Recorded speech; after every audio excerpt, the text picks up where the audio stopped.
Let's hear it once more for Whitman. Let's try and blast through some of these here donations. I have a $200 donation from Alex Rain 1, who says, shout outs to all the great routers, runners, hosts, organizers, and everyone else who helps make this event so great every year. In today's dark world, it's great to know that there's still wonderful, good people like each and every one of you. I have $5 from Jesse254, who says, I told my girlfriend, Sakura, if she beats both TMNT and Battlenodes for the NES, I will propose to her. Let us know how that goes.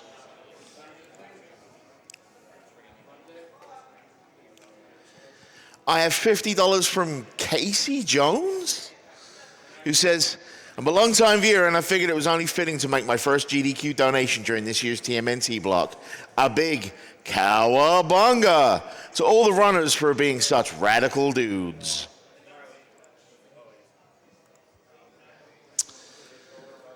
Oh, I knew this donation was coming. So, whoever donated, I know who donated this, and I will have words with them later. I have $50 from Woken Matt Hardy, who says, the terrible affliction known as cancer has plagued our human vessels since times immemorial. We must join our brothers and delete cancer. Delete, delete, delete. Ah, wonderful, yes.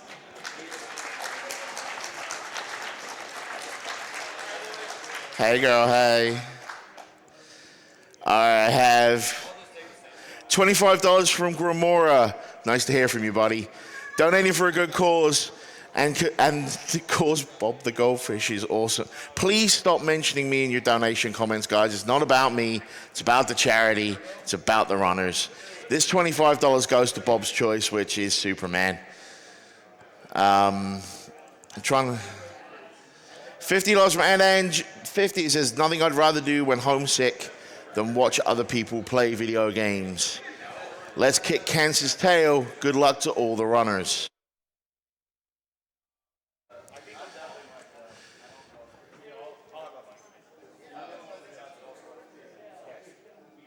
I have $40 from an anonymous donation that says, thanks to everyone from GDQ. My husband and I have been enjoying these runs.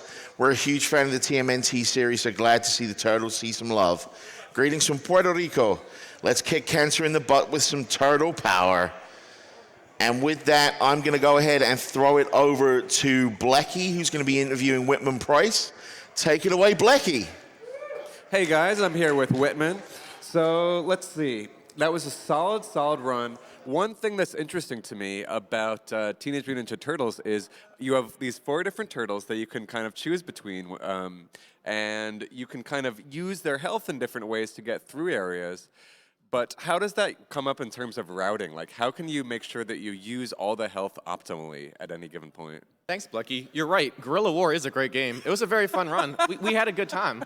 Next question. No. With Turtles, it's also a great game, I guess. But yeah, it's very important to kind of choose the right turtle and the right situation. And there were some changes there. Actually, there's been a lot of changes over the years, but one of the things that comes up is turtle switching. And you want to optimally switch turtles because in the dam level, you just are going to take damage. That's the way to go, or else it's very slow. Right. So you want to get your turtles low on health, but which direction you switch them in is important, and then which turtle to use kind of following that. Got it. So in the past, we actually ended the dam with a different turtle, but now we end it with Michelangelo, because when you take a death abuse on the following level, Donatello's right below him, so you can just mash start and instantly you're using Don. Got it. Yep. And then throughout the rest of the stages, obviously you want to use Donatello as much as possible, but throughout the rest of the stages, how do you choose kind of who you're using at any given time? Yeah, I mean, for the most part, it's Donatello, and honestly, once you get to level 3 and you take that death abuse, ideally, I would use Donatello the entire rest of the game. There's a few different strats. I actually had a backup strat that I forgot to do in level 3 where you can get a really quick pizza with Leonardo, so that would have been a quick turtle switch, but normally you wouldn't need that for like a record type attempt. Yeah. But later on in the game, there is a challenging area in level 4, and if you take too much damage with Donatello, you can't take the necessary damage boosts because there are some spikes you can boost through that go really fast. So if you're low on health, you do switch directly to Michelangelo because he's one next to the turtle, so it's one switch. and because you just saved him because he was the one that got captured earlier. Got it. Okay. One thing that was very impressive to me as I was watching that is that I don't know how you can do it, but you can just kind of have this stream of consciousness of commentary as you're playing. What does it take to get to that level? I mean, it's just a gift, I guess. Yeah. What can you say? No, I don't know. I mean, I think I've played the game for quite a long time. It's probably been 3 or 4 years now. So once you get that consistent with it, a lot of it just comes down to muscle memory. Yeah. And to some degree, I think helping me actually talks on that, because if it's too quiet or if I'm not thinking, or if I'm start thinking because it's too quiet, that will almost mess you up. Whereas if you're talking, you can just have the commentary going, and then it frees your muscle memory up to do that. And that's a key part of speedrunning, is just kind of getting that natural ability to do the same thing over and over again. And do you think, because you stream pretty actively, and while you're streaming, do you think that do you try to keep that same mentality where you're commentating that actively? No, not really. I'm actually pretty lazy when I stream. I'm kind of like just laying down. I don't really feel like talking. But unfortunately, sometimes people come into my chat, and then I'd feel bad if I didn't talk. Yeah. So I kind of say a few things. But yeah, I like to kind of joke around. I'll have a few topics that I kind of go back to. I'm not sure if it's just because those are the favorite things to talk about. Yeah. But overall with a game, especially if I get like a big raid from somebody, or if there's somebody new that pops up in chat that I haven't seen before, I'll definitely try to go through the mechanics. And I'm not going to go as in-depth as we did here today, but I like to talk about a few of the little things, maybe point out a couple things that I find very unique about the game or very fun about the game to kind of draw on their attention and to keep that conversation going when they join. Yeah, got it. So this is going to be, a question everyone wants to know the answer to. You saw it coming. Who is your favorite Final Fantasy? Favorite Final Fantasy? I mean, Raphael is a good Final Fantasy. Donatello is actually amazing in Final Fantasy 1, but I mean, I got to go back to nostalgia. That's probably the reason I started speedrunning. So as a kid, Leonardo Final Fantasy, that was the game that got me through it. I mean, well, Leonardo is a really good class system. Yeah, that's true. Yeah. You know, definitely. So let's go ahead. Okay, actually, we're going to go ahead and cut to couch. I think we're ready. So thank you guys so much for watching, and good luck on the next run. Yep, thanks, guys. Keep watching, keep donating. Appreciate it. Yep. Thank you, Blackie. Let's hear it for those guys. Thanks, Blackie. That was really fun, man. Yep. All right. All right, so I'm going to get a couple more quick donations in here. I have $202 from an anonymous donor who says, thank you to all the runners for their time and dedication. My wife is being treated for cancer, and thanks to research, it looks like she's going to get a 100% completion cancer-free. Congratulations, man. And with that one quick one, AGDQ 2018. Let's hear it for Turbo Gilman.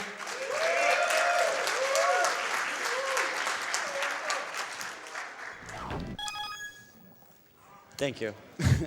Working the kinks out, it's cool. All right. Oh, we're live? Okay. Professionalism. Yeah. So we're playing in hard difficulty, and the character we're going to choose is Raph. Or we're going to reset. Sorry. Reset starts with the same letter as Raph. That's okay. Exactly. Introduce yourself, Turbo. Oh, yeah, I'm Turbo Gilman. I love the mess out of this game, and the turtles for that matter. On the couch we have L-Rock. How's everybody doing? We have Cypher in behind me, and on the other end we've got Mike Uyama. So shout Let's kick some shell. As Mike pointed out, we are going to be playing Raph for this run, and we'll get to why here in just a few moments. Yeah, you can do It'll the be a lot more countdown, apparent Turbo. once the it's SDA, so character control. So we'll get there. Are we going to watch the intro or not? What do you No, think? we're not going to watch that. Nah, it's fast, man. All right, You don't want to see the rip shredder? Three, 2, 1, go. All right. So, as I was saying, this is Raphael. Some of you know what he looks like, and if you don't, well, now you do. Raph is, without a doubt, the best character in this game for a multitude of reasons. One, his movement speed is lightning fast. He's twice as fast as the second fastest character. He moves at an astonishing walk speed of 3 pixels per second, and his run speed probably somewhere around triples that. And in this game, you're going to be running a lot because this game, unlike other games similar to it, has a built-in run button. So lots of holding forward, mashing C, just to gain distance, do damage, which is the other reason we pick Raph. When he's in run motion, he does more damage than any character in this game by about 40 to 60% more. Yeah. It's very significant. He So- does. No, it's all you. It's all you. So you might notice Raph from Turtles in Time. He's using many of the similar moves. This game, it's not quite a port of Turtles in Time, although the Turtles play very similarly to how they do in Turtles in Time. The big difference is that your specials and dash specials don't actually kill the default foot soldiers or roadkill Rodneys in one hit. So that's why he's frequently, using slides, or he's like jabbing an enemy first and then he's hitting them. So to make sure that the foot soldiers die. One other difference with this game is that there's no screen throw because no mode 7, I guess. And you do still have the slam throw, but it's not as good because you don't actually kill the foot soldiers you hit with the slam. Only the foot soldier that you slam itself will die from the slam. So it's very rare that Turbo will use the slam in this run. So he's mostly going to use flip tackles, which do double the damage of your normal tackle.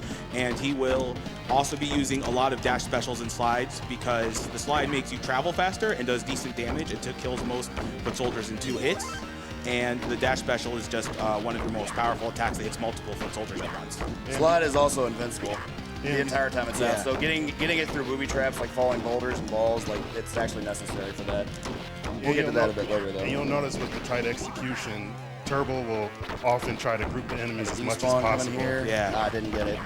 That guy decided to not play ball. You can despawn the yellow soldier. It's kind of tricky. You have to kill the 3 red guys that pop out of the car almost immediately, but that guy decided to flank and be that guy, so couldn't really do a whole lot about that. Not a huge deal. Still took care of him. And as Mike was pointing out regarding the damage, the actual reason you can't kill most things in one hit like you can in Turtles in Time is actually because the foot soldiers got a health buff. They have 17 HP in this game as opposed to 16 because I guess Raph was too overpowered, so they made him kill characters in 2 hits instead of 1. I was actually wondering if it was a health buff or they decreased the damage. Yeah, everything does the same damage. Raph's special, Raph's dash kick, both still do 16, but all foot soldiers have 17. Yeah. But that's consistent amongst all foot soldiers except those that despawn themselves, like the guys that they're not in this game in Turtles and Times. The guys that threw bombs, that philosophy. There are guys in here that have flame breath, that die in one hit. Yes, they're basically minions.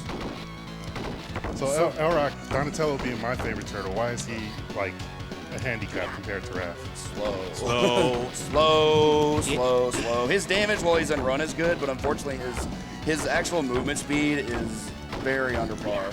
Yeah, and also his attacks aren't as powerful as Raphael. So the big reason for Raphael, even if he wasn't the fastest, you'd still probably use him just because his damage is so high. He's the glass can of this game, so the turtles actually all have different health values. Raphael has half the health of the highest health turtle, which is Michelangelo. But that doesn't really matter too much in a speed run, just because if you know what you're doing, you can just kill everything super fast. It's just all positioning from here, knowing where you need to be. And believe it or not, this game, for a beat 'em up, has very, very little RNG. Enemy spawns are very, very consistent. Behavior once they're on screen, maybe not quite as much, but enemy grouping in this game is so good and powerful that it generally doesn't matter. So here we're going to come to our first boss, who's going to be Leatherhead, also reported over from Turtles in Time, but the boss fight's going to behave a little bit differently. In this game, every time you hit Leatherhead 4 times in a row, it doesn't matter what 4 hits, he's going to spawn to the other side of the screen like so. That's also completely invincible on startup, so you want to be well out of the way of the crawl. Looks like took some damage there. So the goal is just for your 4 hits, just do as much damage as you possibly can. So the flip tackle, doing 20 damage is very significant for that. Oh, that's Shell shot. One last hit for Leatherhead there while he does the thriller dance, and because it's an alligator in a Turtles game, he's gonna explode. Yeah. And you might be wondering why he was taking so much risk there to like lower his health. The reason why is that there's a health countdown at the end, and the less health you have, the shorter that is. Can I make one quick announcement, if you don't mind? Perfect I just want to timing. let everybody know we're going to be cutting off the bid war for the Battletoads in about 10 minutes here. So if you want to see Zitz or Pimple overtake Rash, or if you want to reinforce Rash's lead, go ahead and get your donations in now. Don't wait till the last minute. Sorry, guys. No, it's actually perfect because this is an auto scroller, so it's Yeah. a perfect time for donations. If you ever need to read. Well, then. I can up. help you out with that one. All right, so I have $50 from Andage91, who says, let's kick Kansas tail. Good luck to all the runners. Thank you, Andage. Thank you. I have $25 from Nobble, who says, Bob the Ninja Goldfish. Hey, I know that guy. Great to hear you made it to GDQ again and have some money, and this might make me a little bit unpopular in the room, but for the Alliance. For the Horde. I'm more of a Kazmadan guy. The rest of the Alliance can go to hell. Hey, man, I'm a dwarf through and through. What can I say? I drink a lot and I hold grudges. Evil Wrath gives $10 and says, taking away people's coffee, that's truly evil and a cause I can get behind. Money goes to Superman 64 because...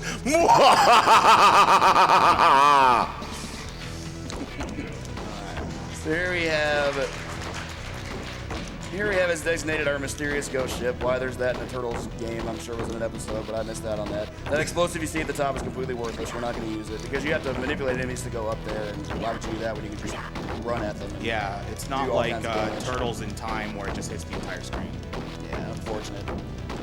But you do see a bit more in this game. That pizza won't even need either. This section is, I've run this game quite a number of times myself. This section of Coming King here is one of my least favorites. It's incredibly dangerous. You have plank boards, which you're familiar with from Skull and Crossbones. Yeah. But the problem is not so much this one, but this one right here. You have that plank board all the way on the left, and that's where all the enemies spawn. So making sure you can get your run triggers like this can be a real pain sometimes. There we go. Good stuff there. Here we have wave of foot soldiers. We'll talk a little bit here about Slide. As I mentioned before, Slide is completely invincible. Upcoming in our next section, we're going to have some falling obstacles that do quite a bit of damage, especially because you're Raph. So we'll see if we can get past these. Well, that gets a good chuck in the face first. There we go. Yep, there you go. Right through the breach. Also coming soon, we have a first appearance from one of our enemies. They behave a little bit differently in this game. We have the Stone Warriors. You can't throw them in this game. You can only attack them with melee. But with running, you can still do a significant amount of damage to them, and you can keep them in stun lock with running, slides, and/or kicks. Yeah, see that here. How the stun works in this game is a lot different than how it works in the Super Nintendo. It's not nearly as long. It's not nearly as pronounced. But that's okay because Raph's really fast. He can compensate for the time. So there's something kind of funny about this stage. I think there's, 3 pizzas in this stage? It's a pretty decent amount. It's like 2, I think, on hard. But yeah. it's pretty exorbitant on the treats, that's for sure. Yeah, exactly. And then they're like, hey, we put too many pizzas in stage 2. Let's just not give you any more later. Exactly. Nice squad kill there. Nice. Those are kind of hard to set up in this game because, as Mike mentioned, they don't kill every enemy on screen, guaranteed. You have to actually set it up. Nice last use of life there. Nice group, yeah. For sure. Should have a few more of these guys out of the way before we get to our first pizza. It's coming up in a section where there are falling spikes, so you kind of have to be wary. There's also some guys with shields, but they get hit by running attacks just like anybody else. And nice. Good. Good collect. Booyah. Give him the business. Give him the kicks. Yo, dog, I wear kicks. Want to look at him? So do you still need to slide or tackle the shield foot soldiers? No, you can, any run attack works. Yeah. The dash kick works too. It's pretty effective. Melee attacks still don't, but I mean, if you're Raph, you're not jabbing people. Would have missed there, but hardly a big deal. Yeah, there's 1cc strats. Hey, you're going for score attack, don't forget. Well, I always go for score attack. 1K points every time you beat this game it feels good. Those purple soldiers are actually really annoying. We'll see them a bit later, but they have projectiles. Here we have casually one of the hardest bosses in the game. Rocksteady has, this is probably the hardest Rocksteady ever. He actually has a bit of a broken hitbox. Even more so than the NES TMNT, the arcade game? I'll put it to you this way. When he kicks at you, which he just showed right there, he has a hitbox behind him. So you can't sneak up behind him and start doing dash attacks. He actually will, I don't know if it's his back pocket, has a loaded gun in it, I don't know, but it can just hit you for whatever reason. But still, same 4 attacks you do with Leatherhead. Make sure you flip to the other side. Yeah. And that's going to clean him up real quick. Yeah. Shout outs to Baze on that. Also, this is my favorite line in the game. Remember when I see you next time, I'll beat you. So he's alluding to the inevitable boss rush that's coming later. Foreshadowing in a Turtles game? Wait a minute. Yeah. Wait a second. Dun, dun, dun. Here we have maybe the coolest stage in the game. All original music. Yeah, so the music in this game is mostly ported Turtles in Time tracks, but this is one of 3 tracks that's actually original. And I definitely say this track and the track after it are the best tracks in the game. I can agree with that. They're quite, me quite too. strong. Not too much on the horizon of new enemies here. We will see our first single hit point foot soldiers, which in this game it's actually faster to clear them out because then you get to just scroll the screen quicker. I don't know what Roadkill Rodney's doing in Ninja Castle either, because Foot Clan, I suppose. Here we have these guys. Since Raph's so fast, he can generally get over there and just take care of them like that. Gilman, do you know someone called Veeks? Yes, I do. Shout outs to Beaks. He's donated and said, you are a man of many talents. My man. Keep hodling, yes, I'm calling you out, hodling it down for SBY. Glad to see the Rockstar hairs back. Yeah. Good luck on the run. Yo, shout outs to Beaks. Thanks, bud.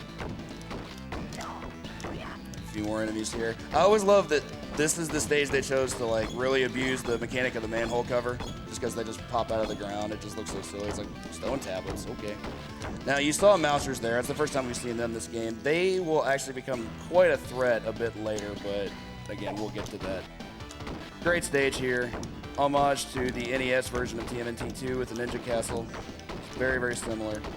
It also has some of the most dangerous sections in the game. This one's kind of annoying, but dude, this one's only bad if you jump. If you see those spikes in the ceiling, that can tag you if you decide to jump, but you're Raph, why would you jump? You're not doing extra damage while you're jumping. And here we have where the slide's going to come in. These candles, spikes, not sure what you call them, have Bamboo shoots. Bamboo shoots. They, thank you for that correction. They, they have a really large hitbox that guarantees knockdown, so you lose a lot of time if you get tagged. So using slide through there to use those foot soldiers is exactly where you want to be. And with those yellow guys there too, it's even more annoying because they zone like crazy. They're basically just dropping air fireballs on you. Couple more duders here. We got a little bit of time for our next trap. Is there any donations that like to be read off? Yeah. Okay. I have $150 from Mr. Man. He says, I'm loving the Turtles runs. My cousin's mother-in-law has been fighting cancer for years and had a close call with cancer 2 days ago. Looking forward to the day cancer is eradicated. Good luck to the runners and looking forward to the rest of the show. Thank you. $50 from Wisconsinman, who merely says, pizza's all right for breakfast, right? I mean, I'm going to say yes. He had some for breakfast. So there's something to mention about this part. This is one of the few parts where he might actually use a slam throw, just because the invincibility is so convenient here for dealing with these lasers. Yeah, same with the slide. That's also one of the few sections where playing on hard is very prominent because the lasers spawn and alternate much, much faster on this difficulty than on lower ones. Makes it kind of frustrating. But that'll clear us out into our boss. Yes. What's an interesting boss here? Very unique Tatsu. This guy's such a jerk. So this boss is either really hard or really dumb and trivial and easy. And it all depends on how well you can dash special.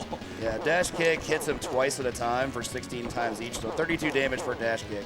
And much like our other first two bosses, 4 hits alternates from the other side. So it's just all about run, get in there, and finish it up.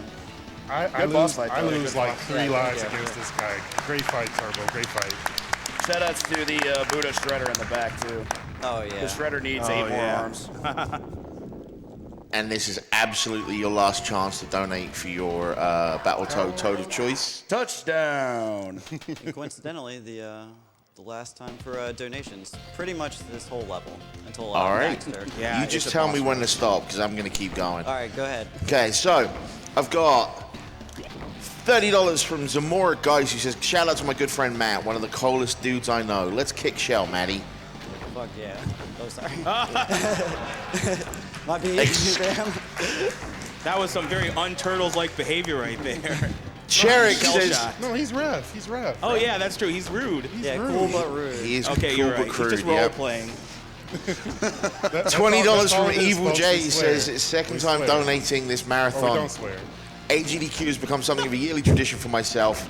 Watching it all week long during a very purposely scheduled vacation, I can't think of anything I'd rather be doing. Plus, who doesn't like to see PJ suffer? Put it all towards Rash. We have $50 from Cherrick, who merely says, the ultimate awful game? Yes, please. If you think Superman 64 is the ultimate awful game, watch Awful Games Block, because there'll be a lot of people saying, hold my beer. So, $150 from Wootwee, who says, sadly I'll be traveling, but wanted to donate for GDQ. Putting my money towards Superman 64 any percent. Find that sometimes the worst games make for the silliest and fun speedruns. We have Saki, who donates $10 and says, the one game to include a human mover character, and it's not Vanilla Ice? For shame. Ice, baby! So true.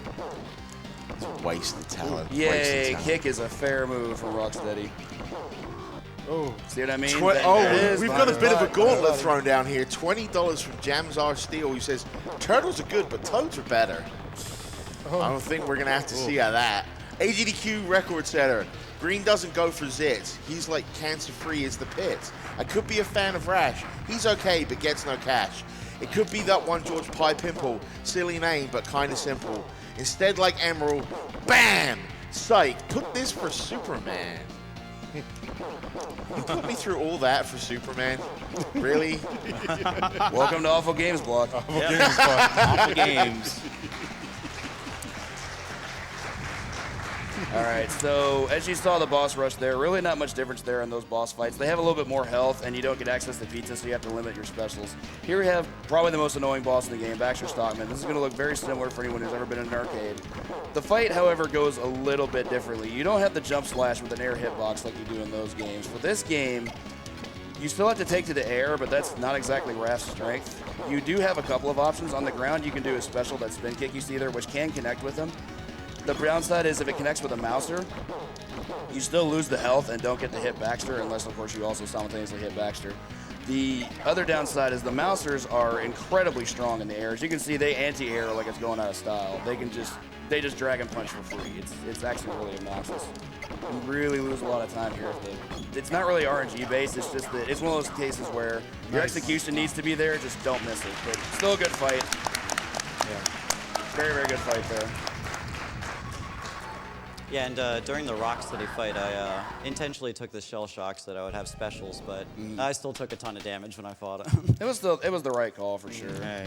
You want to have as much health as you can going into Baxter. It's a very annoying fight for sure. Teleporting ninjas. So speaking of lack of pizzas, if I remember correctly, this stage doesn't have any. In this room, you are correct, but when you get to the elevator, there is. Yeah, there's one in the elevator. So for this stage, this one is to me the true gauntlet because you don't have too many bosses to deal with, but you have just this gigantic wave of every single enemy you've seen, including one new one, which we'll get to here in just a moment. Mousers aren't that big a deal as long as you can fight them on the ground. As you're doing your slide, cuts through them like There's butter. some traps coming up too. Yeah, got a couple here and there, which we'll definitely get into that. See if we can kill in a row. 4, very nice. That's good. 4 is excellent there. The most I've seen with one single slide. Good setup. Got these mousers here. I believe it was Mike that mentioned there was no pizza in this room. We can actually deviate away from the pizza by singing about it. What do you think, Turbo? Oh, I'm totally Sing about down. some pizza? A 1, a 2, a 1, 2, 3, 4. Growing up in a glass bowl, millions lizards and tadpoles. Hardly enters your mind that there's something better than this.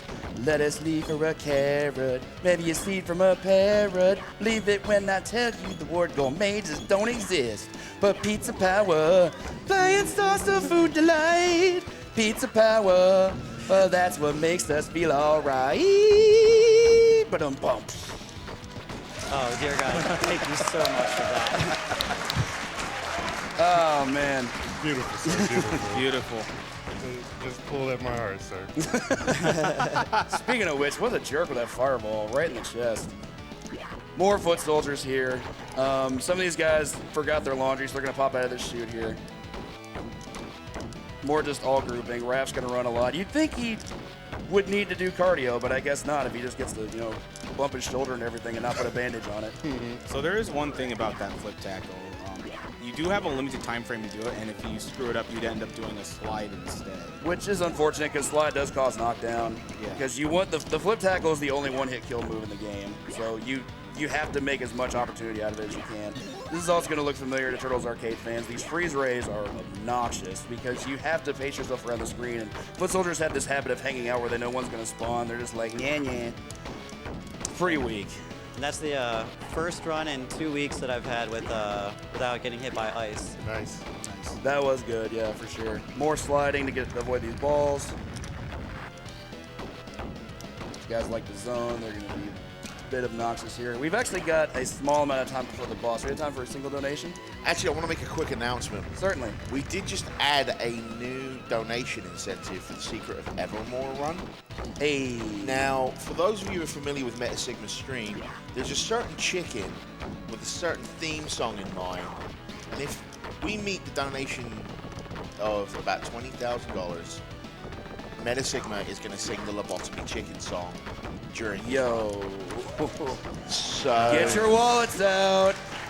if you've ever wanted to hear Meta Sigma No issues there. sing a song, now is the time.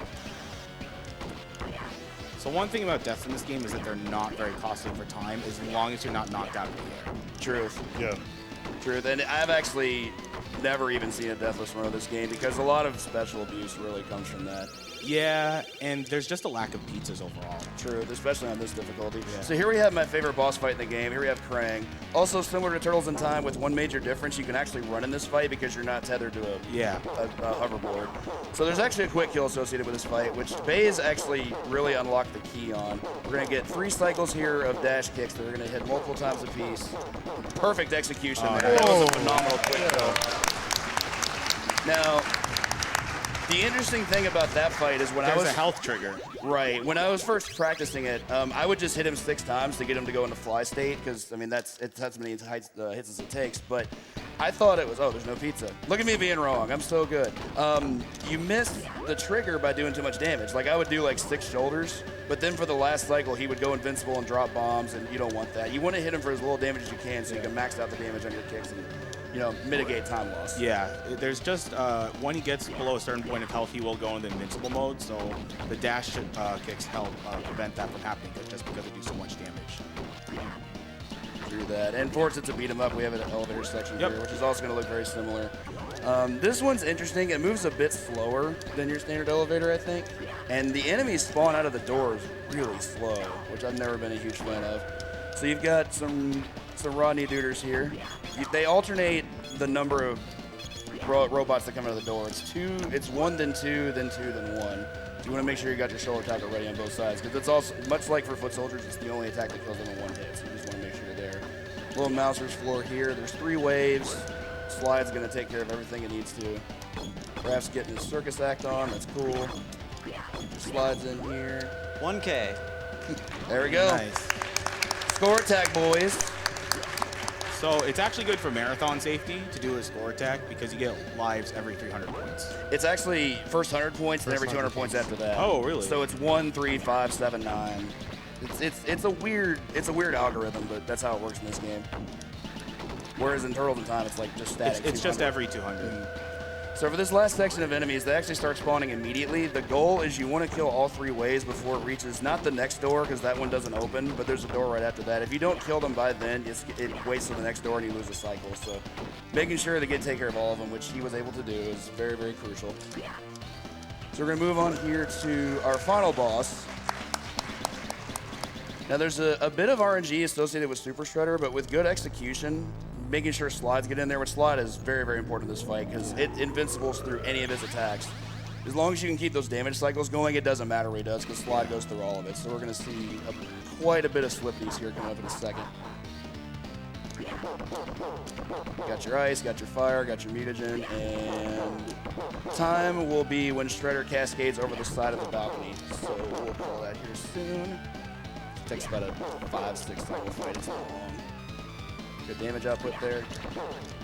Good stuff there. And time.